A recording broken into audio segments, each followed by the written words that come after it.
Jangan juga terprovokasi seolah-olah ini akan merugikan dan sebagainya. Justru ini menguntungkan. Ketimbang mereka itu diberhentikan. Ya.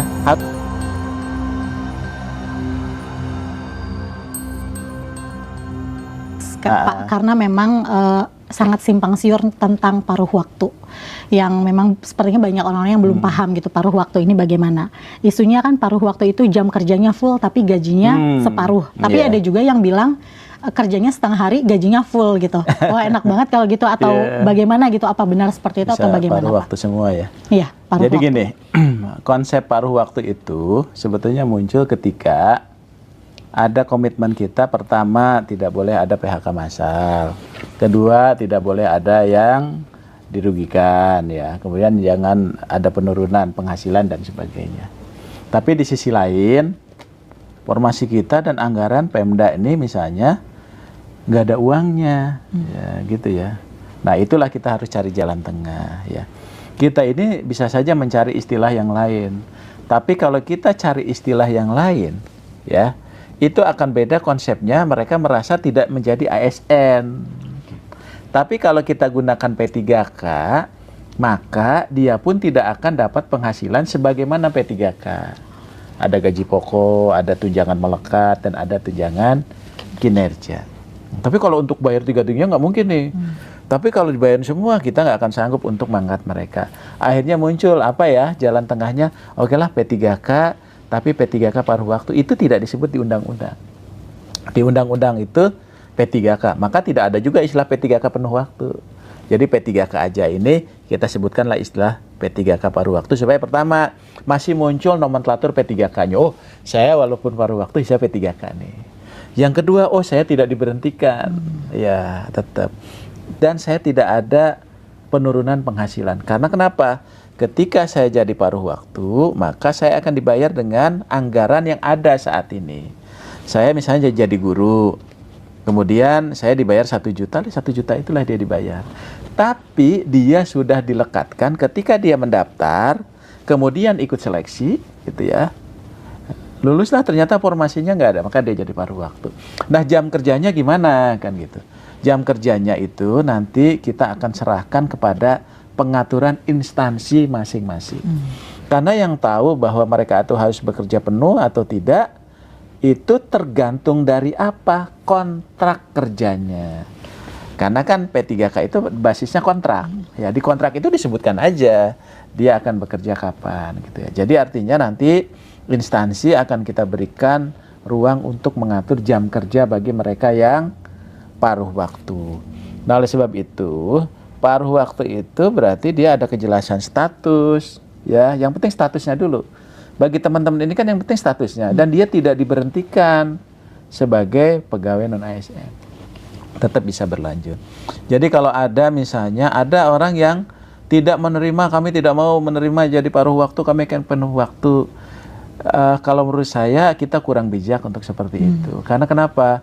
Ini pemerintah ini sudah memikirkan, ya, Menpan RB atas nama pemerintah termasuk BKN memikirkan itu supaya nggak berhenti, tapi di tengah-tengah keterbatasan anggaran, ya, dan sebagainya, ini bisa ada kebijakan kita seperti ini. Jadi kalau menurut saya nanti teman-teman yang paruh waktu juga kan suatu saat ketika anggarannya ada untuk bayar, dia beruntung. Apakah paruh waktu ke P3K itu perlu seleksi? Tidak perlu seleksi lagi. Ya, bahkan NIP-nya sudah melekat, nanti tinggal diusulkan formasinya, maka dia langsung diangkat menjadi P3K.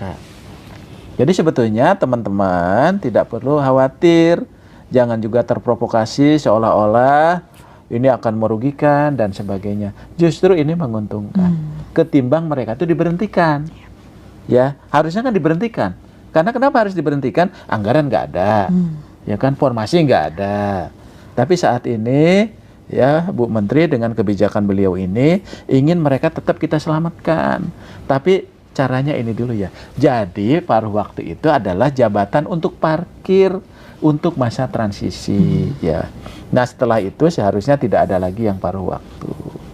Tapi kalau instansi itu punya ketersediaan anggaran untuk belanja pegawainya mencukupi, ya boleh langsung juga semua boleh. Kan kita juga tidak bisa memaksa kementerian, lembaga dan Pemda yang nggak punya uang gitu harus bayar. Ya, karena nanti pelayanan publiknya terganggu. Nah itu jadi nggak perlu khawatir gitu untuk itu. Jadi pekerjaan, waktu nanti diatur oleh Pemda masing-masing. Misal guru kan jam mengajarnya juga sudah jelas, silahkan diatur. Ya, silahkan diatur. Dan boleh nggak misalnya dia akan dapat fasilitas lain? Ya boleh saja. Ya, mereka juga ikut boleh rapat. Mereka dapat apa dan sebagainya kan boleh-boleh aja. Gitu. Jadi artinya teman-teman, paruh waktu itu adalah memang kebijakan yang memang untuk mengakomodasi. Ya, ketimbang kita tidak bisa mengakomodasi itu, ya tentunya ini dampaknya juga akan kemana-mana. Ya, tapi kalau dengan paruh waktu itu kita bisa paling kurang mengakomodasi teman-teman yang tidak ada formasi dan anggarannya, tapi mereka punya status hukum yang jelas, gitu ya. Nah, siapa saja nih Pak yang masuk ke P3K paruh waktu nih Pak? Jadi P3K paruh waktu itu, yang pertama mereka yang terdata dalam database BKN. Prioritas itu ya Pak ya? Itu prioritas. Ya. Kecuali kalau ada kelebihan. Yang kedua, bagi mereka yang telah mengikuti seleksi tahap 1. Ya, tahap 1 walaupun dinyatakan nggak lulus, dia jadi P3K karena nggak ada formasinya. Jadi istilahnya nggak ada lulus dan nggak lulus sebetulnya. Jadi artinya yang penting dia mengikuti seleksi.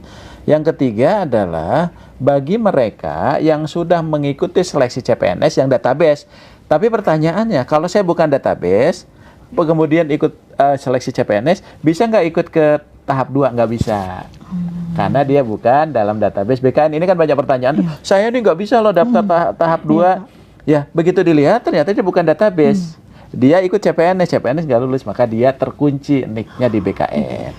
Tapi bagi saya database BKN, saya ikut SKD, ternyata gugur, atau SKB gugur, maka dia tidak perlu seleksi lagi, dia akan langsung diangkat menjadi P3K paruh waktu.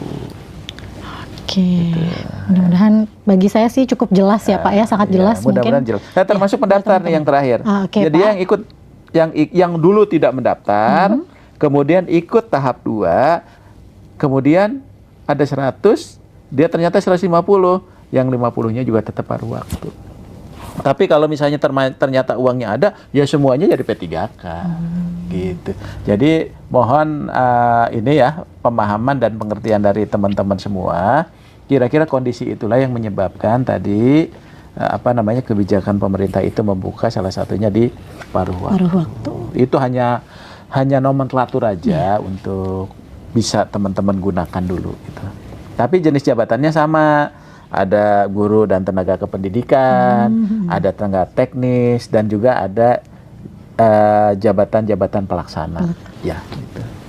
Berarti sudah jelas ya Pak sebenarnya pemerintah. Sebetulnya ini kesempatannya bagus kalau menurut saya teman-teman. Cuman kan kadang-kadang mungkin ini komunikasi antara Pemda, misalnya BKD, informasinya itu secara tidak utuh ya. Nah sementara kita sudah melakukan rakor, sosialisasi ini yang luar biasa kepada seluruh PPK loh dan pengelola kepegawaian. Gitu. Seharusnya bisa tersampaikan dengan baik ya Pak. Harusnya begitu. Ya mudah-mudahan lah. Mudah-mudahan ini sampai 20 Januari 2025 ini teman-teman yang 1,6 itu bisa terangkut semua. Oke, ini ada pertanyaannya gini Pak. Dia sudah bekerja nih selama 2 tahun tetapi dia tidak terdata dalam database. Itu tuh jadi dimaksud masa kerja minimal 2 tahun itu dihitungnya tuh dari kapan? Gitu, Pak? Jadi kalau sebetulnya yang prioritas itu selalu disampaikan Bu Menteri itu database BKN karena itulah yang menjadi komitmen. Tapi juga misalnya kalau ada yang memenuhi syarat ya boleh juga tapi tidak prioritas. Jadi artinya 2 tahunnya dihitung mana ya? Dihitung kalau kembali ke Permen 6 2024 itu ketika saat mendaftar kan gitu ya Pak, saat mendaftar. Tapi ini sebetulnya saya melihat Pak Waka ya yang dominan itu ya memang teman-teman database BKN gitu ya. Jadi mungkin tidak terlalu banyak gitu ya. Dan itu juga tidak melebihi data yang ada dalam database BKN. Betul. Bahkan masih kurang ya Pak, masih di bawah ya data Pak Waka tadi. Masih di bawah itu. Jadi artinya ya memang dihitungnya kalau kita kembali ke Permen 6 itu pengalaman itu sampai dengan pada saat dia mendaftar dan harus dilakukan secara aktif dan terus menerus. Tapi yang lebih penting saya ingin sampaikan Pak Yomo tadi, Pak Waka tadi bahwa pertama hati-hati dengan modus-modus penipuan dalam bentuk apapun juga. Jadi jangan pernah percaya nanti mengatasnamakan, kan ini banyak juga mengatasnamakan Kemenpan, BKN ya. Terus yang kedua yang penting adalah kita kan sudah melewati masa pendaftaran ya. Jadi tolong Panselda ya itu juga betul-betul bijak ketika melakukan seleksi administrasi. Karena ini kan komitmen kita. Jadi jangan sampai ada salah dikit nanti di TMS kan gitu ya. Jadi nggak ada istilah itu. Karena prinsipnya dia mendaftar, dia ikut seleksi, mohon teman-teman di Pemda ini jaga dan bantuin ya teman-teman. Karena mereka sudah punya komitmen, apalagi sudah bekerja ya Pak ya.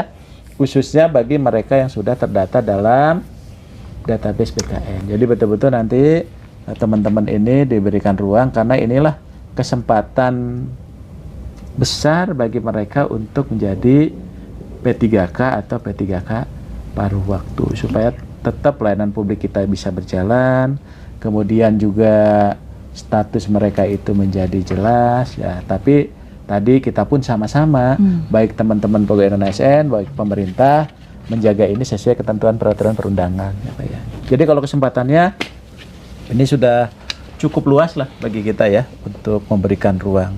Tapi ya tadi sampai 20 Januari itulah yang ada. Berarti kita akan stop di situ ya Pak ya. Stop di situ. Nggak akan ada perpanjangan lagi nih Pak. Mudah-mudahan. Karena ini saya kira juga ini kan terkait jadwal ya Pak ya. Jadi kalau kita perpanjang terus ini kita nggak akan selesai. Terus juga ini perlu kami sampaikan. Kemarin kami Pak Waka, kami runtut tuh. Ternyata banyak sekali sosialisasi, rapat koordinasi lebih dari 10 kali yang kita lakukan dengan Pemda. Terakhir kami dengan Pak Kepala BKN, dengan beliau juga, dengan Pak Waka, itu dengan seluruh kementerian lembaga, termasuk coaching klinik. Jadi kita nih udah sangat teknis, ada 4-5 kali coaching klinik Pak, dari mulai 2023 ke seluruh Pemda-Pemda, supaya dia mengoptimalkan tenaga non-ASN-nya. Jadi arahan Bu Menteri, coba ini disosialisasikan terus. Dan itu sudah kita lakukan. Dan terakhir, ketika ada Kemenpan 15, 16, termasuk jadi surat Pak Mendagri dengan surat Bu Menpan, itu khusus tuh BKN, ya Pak Kepala, Pak Waka dengan timnya itu langsung bergerak.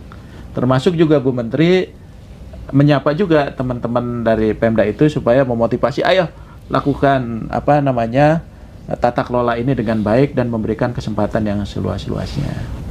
Gitu. Jadi Silakan. tentu saya berpesan pertama kepada instansi ya. Mohon kami pemerintah pusat dalam hal ini Kementerian PAN-RB, Kementerian Dalam Negeri, BKN didukung upaya atau niat baik kita untuk mengakomodir mereka yang memenuhi syarat untuk bisa diangkat menjadi P3K maupun PNS ya. Karena luar biasa seleksi tahun 2024 dan 2025 ini hampir tidak berhenti. Tapi ini karena memang diniatkan dengan baik supaya kesempatan yang sama bagi warga negara itu tetap kita junjung tinggi untuk bisa menjadi aparatur sipil negara. Maka laksanakanlah ketentuan-ketentuan sebagaimana diatur di dalam regulasi. Dan kami mohon juga para tenaga non-ASN ya, tentunya ikuti terus informasi-informasi yang resmi dari Kementerian PAN-RB, kemudian dari BKN. Pokoknya jangan mau diiming-imingi ya, yang itu justru malah merugikan mereka-mereka sendiri. Banyak korban yang karena... Bagaimana tanggapan Pak Abba, Pak Yomo untuk kasus-kasus seperti ini? Iya. Jadi kita juga dapat masukan lah ya, kita anggap dari teman-teman bagaimana ketika ketemu tadi, saya sebetulnya sudah bekerja di instansi lain atau di instansi swasta lah gitu ya. Karena memang ada kewajiban dia keluar, karena memang sudah ada jadwal tadi, lalu saya keluar. Lalu ini ada waktu. Nah, kalau menurut kami ya kita positif ya Pak Waka ya, bahwa ini kesempatan bagi para pembina kepegawaian khususnya ya di biro-biro kepegawaian. Ini ada waktu nih teman-teman bisa untuk belajar, berinteraksi, berkoordinasi dan sebagainya gitu. Nah oleh sebab itu mungkin bisa memanfaatkan waktu ini Pak. Ya, khususnya nanti Pak Waka juga berencana akan koordinasi dengan biro-biro kepegawaian ya Pak, dengan biro-biro SDM supaya bagaimana nanti waktu luang ini bisa dimanfaatkan juga untuk pembinaan, untuk juga meningkatkan pengetahuan ketika mereka dengan berbagai latar belakang kemudian akan masuk ke birokrasi dengan budaya birokrasi, budaya akhlak dan sebagainya.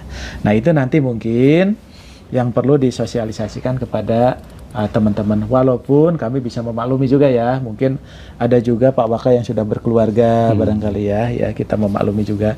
Tapi ini proses ini mungkin bisa dimanfaatkan juga untuk bagian dari pembelajaran ya terhadap ketika mereka masuk ke birokrasi kita. Mungkin dari kami ini Pak. Pak Yomo gimana Pak tanggapannya Pak? Sebetulnya kita ingin juga ya, ketika seseorang itu nanti di 1 Oktober CPNS, ini khusus CPNS, karena kalau P3 kan sudah bekerja ya, di lingkungan instansi pemerintah, dia tahu masalah birokrasi. Nah mereka yang melamar CPNS, itu kita pengennya itu langsung sudah move on.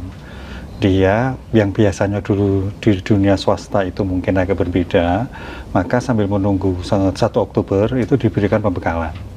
Ya, pembekalan itu apa itu birokrasi, kemudian ketika dia melamar suatu jabatan, besok apa sih yang harus saya kerjakan. Jadi tidak ada waktu yang membutuhkan waktu lama belajar dulu, itu menurut saya terlalu lama, sehingga tidak move on. Udah dibekali aja.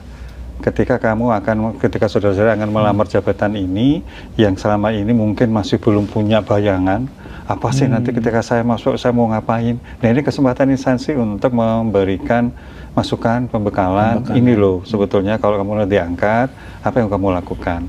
Banyak sekali. Juga peraturan-peraturan tentang katakan disiplin. Apa sih yang wajib dilakukan oleh seorang ASN, apa yang tidak boleh, gimana sanksinya. Sehingga bekal itu diharapkan ya, itu bisa membuat para CPNS maupun P3K, khususnya CPNS ini ya, dia sudah mengetahui betul gitu loh. Kalau saya melanggar itu resiko saya seperti ini gitu loh. Ketika saya menjadi aparatur negara ya saya harus melakukan kewajiban seperti ini. Nah ini tentu disiapkan dengan sebaik-baiknya oleh para pengelola kepegawaian di Biro Kepegawaian, di BKD. Nah sekali lagi dalam rangka ketika masuk itu siap pakai, siap bekerja, siap berkontribusi untuk pemerintah dan negara. Itu yang kita harapkan. Dan mungkin itu Mas Dika, nyambung Pak Waka tadi, itu juga kan sekarang medianya bisa dilakukan offline maupun online ya Pak ya. Nah, itu kan udah bisa lebih memudahkan, regulasi kita banyak yang harus kita pelajari ya, termasuk hak dan kewajiban ya Pak ya. Iya, betul. Jadi 1 Oktober udah running bareng-bareng semua ya Pak ya? Harus. Ya, itu wajib itu Pak. Iya. Baik Pak. Pak, pemerintah menghimbau agar setiap instansi ini menyiapkan anggaran bagi tenaga non-ASN yang tentunya terdaftar dalam database BKN tadi ya Pak ya, yang akan diangkat menjadi P3K. Tetapi ternyata di lapangan faktanya banyak yang diberhentikan. Pak Aba, tanggapannya seperti apa Pak Aba? Gini, concern Bu Menteri Pan-RB itu cukup besar ya terhadap P3K itu, khususnya bagi tenaga non-ASN yang akan jadi P3K. Karena kenapa? Beliau itu melaksanakan mandat undang-undang, kan, mandat undang-undang. Namun juga tadi mungkin kan di samping itu juga kita harus melakukan penataan. Nah, besarnya concern Bu Menteri itu salah satunya adalah melakukan koordinasi ya, baik dengan Komisi 2, bahkan dengan Kementerian Dalam Negeri. Sehingga Kementerian Pan-RB itu melalui Bu Menpan itu sudah mengeluarkan surat, dikuatkan juga dengan surat edaran Menteri Dalam Negeri. Termasuk sudah dirinci itu posnya ya Pak ya, di Mendagri itu. Nah itu adalah wujud komitmen kita ya, dalam rangka menjaga kesinambungan bahwa mereka itu harusnya bisa tetap bekerja. Walaupun kewenangan itu sepenuhnya nanti ada di PPK masing-masing, apakah di gubernur, di bupati, wali kota, termasuk pimpinan kementerian dan lembaga ya. Tapi secara prinsip Bu Menteri sangat concern terhadap ini dan juga sudah melakukan langkah-langkah yang cukup strategis ya, supaya penyelesaian ini bisa dilakukan secara optimal, termasuk tadi surat dan beberapa keputusan menteri ya, kemudian peraturan menteri dan sebagainya, termasuk juga regulasi di BKN ya Pak, untuk memberikan penguatan ya kepada pemerintah daerah maupun kementerian lembaga yang lain gitu. Mungkin begitu kurang lebih dari saya. Pak Yomo, ada yang mau ditambahkan nggak? Ya, saya sepakat dengan Pak Deputi ya. Jadi intinya jangan khawatir lah, karena Bu Menteri melalui kebijakannya, suratnya itu kan menjamin kepastian. Meskipun disesuaikan di 1 Maret 2026, mereka tetap bekerja, anggarannya juga disediakan. Saran saya fokus saja, tetap bekerja ya, jadi nggak usah nggak usah berpikir macam-macam. Insya Allah kan tetap nanti akan diangkat bagi yang memenuhi syarat, itu yang penting. Itu Mas. Pak Yomo, jadwal yang setelah disesuaikan ini, CPNS Oktober 2025, PPPK di Maret 2026, BKN menyiapkan roadmap khusus nggak Pak? Ya, tentu kita menyiapkan roadmap ya, karena apa? Kesepakatan pemerintah dengan DPR kemarin harus kita tidak lanjuti. Dari kebijakan umum, Bu Menteri nanti akan mengeluarkan. Kemudian teknisnya menindaklanjuti kebijakan dari Bu Menteri, BKN akan mengeluarkan juga yang ditujukan kepada semua PPK, ya, khususnya untuk para biro kepegawaian. Apa sih yang harus dilakukan sambil menunggu di 1 Oktober? Misalnya begini, kita masih punya jadwal untuk penyelesaian seleksi P3K tahap kedua, tetap kita laksanakan. Jadi ini tidak terganggu, jangan khawatir mereka yang kemarin sudah dinyatakan lolos seleksi administrasi ya, itu tetap akan seleksi selanjutnya untuk menggunakan CAT yang insya Allah sesuai dengan jadwal. Kalau kita tunda, khawatirnya nanti justru akan memperlama lagi. Jadi tidak masalah, kita lakukan itu. Kemudian yang tahap-tahapan selanjutnya, pengusulan nih, penetapan SK instansi tetap, insya Allah tetap jalan ya. Sehingga kami akan segera mengeluarkan, BKN akan mengeluarkan surat ya kepada pihak-pihak yang terkait, khususnya untuk di instansi, langkah-langkah apa yang harus dilakukan dalam rangka penyesuaian TMT ini. Yang kita ingin tidak sampai terganggu, bahwasanya mereka yang disesuaikan itu justru malah kinerjanya menurun, semangat kerjanya menurun. Tidak, jangan, nggak ada masalah, insya Allah nggak ada masalah itu Mas. Siap. Pak Yomo, Pak Aba, terakhir, setiap tamu yang datang ke pojok bisa tanya kebijakan Pan RB, akan saya berikan challenge. Ya, Pak Yomo, Pak Aba, sebagai penutup, Pak Yomo dan Pak Aba boleh menyampaikan statement. 1 kalimat mungkin, 2 kalimat mungkin, kepada rekan ASN yang sedang menyaksikan program Pojok Bisa Tanya Kebijakan Pan RB, khususnya yang terkait dengan penyesuaian jadwal pengangkatan CPNS dan P3K ini. Ini mulai dari Pak Yomo apa Pak Aba dulu nih kira-kira nih? Silakan. Oke, bagi para ASN ya, kami sampaikan penyesuaian untuk jadwal pengangkatan CPNS P3K ini tentu sudah mendapatkan pertimbangan yang matang, sehingga kemarin terjadi kesepakatan pada RDP tanggal 5 Maret di Senayan ya. Jadi ini bukan secara tiba-tiba ya, sehingga ini tidak akan mengganggu kinerja organisasi ya, meskipun nanti rekrutmennya ditunda, tetap organisasi insya Allah tetap jalan. Jadi tidak ada masalah, karena kita sudah memperhitungkan kebutuhan pegawai dalam 5 tahun, kemudian setiap tahunnya itu sudah kita petakan. Nah, sehingga kami yakin bahwasanya penyesuaian jadwal ini tidak mengganggu apapun, termasuk kinerja individu dan kinerja organisasi. Tetap semangat melaksanakan tugas demi bangsa dan negara. Terima kasih. Saya dong. Ayo dong, Pak Aba dong. Gimana Pak Aba? Jadi gini, jadi yang pertama kami apresiasi dan terima kasih kepada teman-teman putra-putri terbaik bangsa, yaitu yang sudah mengikuti dan bersaing di seleksi CPNS khususnya ya di 2024, dan teman-teman itu sudah terpilih menjadi orang-orang terbaik. Kami pun nggak mau kehilangan teman-teman ini, makanya dengan penyesuaian ini semakin menguatkan, nanti kita bisa serentak sama-sama. Tadi ada kesempatan belajar dan sebagainya, jadi tetap semangat nih teman-teman yang CPNS ini. Terima kasih karena Anda sudah punya niat untuk berkarir di birokrasi, karena kita memang butuh mereka, orang-orang hebat ini. Jadi tinggal menunggu saja ya. Nah, yang kedua juga bagi teman-teman yang tadi pegawai non ASN yang diberikan kesempatan sudah mengabdi bertahun-tahun untuk bangsa dan negara. Tentunya ini juga wujud komitmen pemerintah termasuk dengan DPR memberikan apresiasi ke teman-teman yang sudah mengabdi itu, Pak. Ada guru, ada tenaga kesehatan, ada tenaga teknis lainnya. Dan tentunya dengan komitmen itu tidak perlu khawatir, tadi disampaikan juga oleh Pak Waka. Jadi saya yakin pemerintah dan DPR tidak punya niat lain ya, kecuali memberikan kepastian, tapi juga penataannya juga berjalan, semua jam bisa berlaku dengan adil, dilakukan secara serentak, nggak ada beda-beda, dan dilakukan secara berbarengan. Dan ini menjadi komitmen BKN loh tadi, bahwa ini akan kita selesaikan secara sama-sama 1 Oktober CPNS, kemudian 1 Maret untuk P3K di 2026. Jadi kami sih ingin menyampaikan selamat kepada teman-teman dan tidak perlu khawatir, mudah-mudahan dengan diskusi kita ini, kekhawatiran itu Mas Dika ya, itu juga bisa